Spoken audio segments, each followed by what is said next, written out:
Kişinin uzun yıllardır Uygurlara yönelik sistematik baskı ve soykırımını konu alan ve doğrudan tanıkların ağzından duyulan belgesel Sessiz Çığlık, Doğu Türkistan Cumhuriyetleri ikilinin anılmasıyla bağlantılı olarak 11 Kasım'da kamuoyuna sunuldu. Yönetmenliğini Türk yönetmen Cemal Akkuş'un yaptığı belgesel, 11 Kasım'da Osmanlı İmparatorluğu'nun tarihi başkenti Bursa Kültür Merkezi'nde gösterildi. Sayın Cemal Akkuş, filmin ilk gösterimi olduğunu ve Türk uyruklu sivil toplum kuruluşları başta olmak üzere Bursa'daki sivil toplum kuruluşu başkanlarının yanı sıra öğretmen ve öğrenciler de dahil olmak üzere çok sayıda kişinin geldiğini söyledi. Katıldığı üniversitelerden herkes filme ilgi duyuyor ve salon seyircilerle doldu.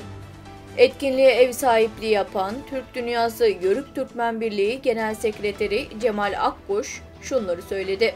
Doğu Türkistan Cumhuriyeti'nin 79.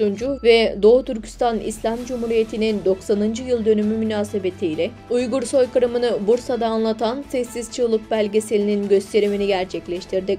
Bu etkinliğe Bursa'daki Kırım Tatar Derneği, Dünya Ahıska Türkleri Derneği, Büyük Yörük Türkmen Birliği, Azerbaycan Kültür Merkezi, Yusuf Yüz Cemiyeti, Ankara Eğitim ve Kültür Vakfı gibi kuruluşların maddi desteğiyle gerçekleştirdik.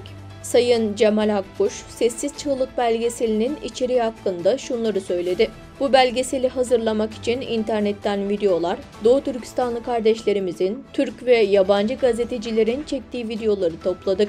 Ayrıca bazı kamp tanıklarıyla da röportaj yaptık. Filmde önce Doğu Türkistan'ın kısa tarihi anlatılıyor, ardından Komünist Çinlilerin 1949'da Doğu Türkistan'ı ele geçirmesinden sonraki yıllarda Uygurlara ve bölgedeki diğer Müslüman halklara yönelik insan hakları ihlalleri, soykırım ve insanlık dışı baskılarda dikkat çekiliyor.